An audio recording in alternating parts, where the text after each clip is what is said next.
Hello! Ayan. So, for today's video, gagawa po tayo ng homemade tocino at eto ang ating mga kakailanganin. Bawang. Ayan. Siyempre, yung ating chicken. Importante yan. Ayan. And then, pagkatapos natin huwain ng maninipis ang ating chicken, ilagay natin ang bawang. And then, lagyan din natin ng osukal. Osukal, ayan. Or yung brown sugar po ang ating ilagay. Ayan. Naglagay lang po ako ng 4 na kutsara. Ayan. And then, kailangan din po natin maglagay ng paminta. Ayan. So, dapat durog na paminta po ang inyong ilagay. Huwag yung buo-buo. Okay?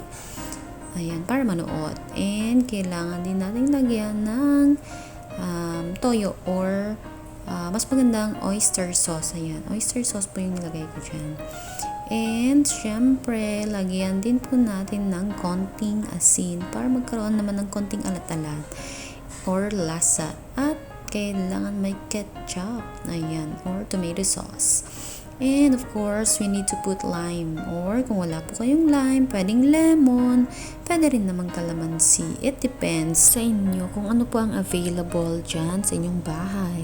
So, sa akin po, nilagyan ng isang pirasong lime. Ayan. So, yan po kasang available sa amin. At wala kang makikita sa palengkeng kalamansi. Ayan. So, mostly, sa Pilipinas, kalamansi ang ating ginagamit. Ayan, kadalasan, hindi lime. Dito naman, sa Thailand, kadalasan, lime po ang kanilang gamit. At wala ka talagang makikita ang kalamansi sa palengke or sa talad. Ayan.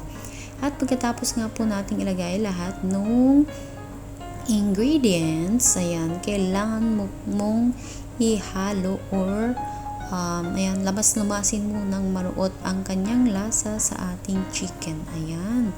So, pinaghalo-halo ko na nga po lahat at akin nang nilamas-lamas ang ating chicken.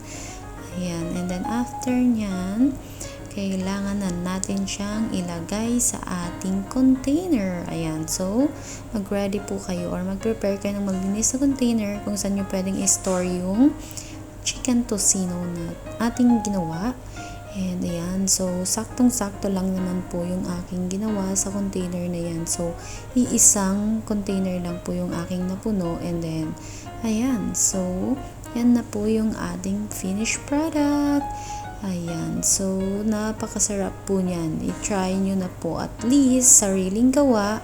Wala po siyang preservative na halo. Ayan. And masarap pa. Siguradong sigurado yan. So, try nyo na po. Ayan. Ready na for ang ating pang-ulam. Ayan. So, i-freezer nyo na lang po. And pwede nyo na siyang iluto kinabukasan. Goodbye!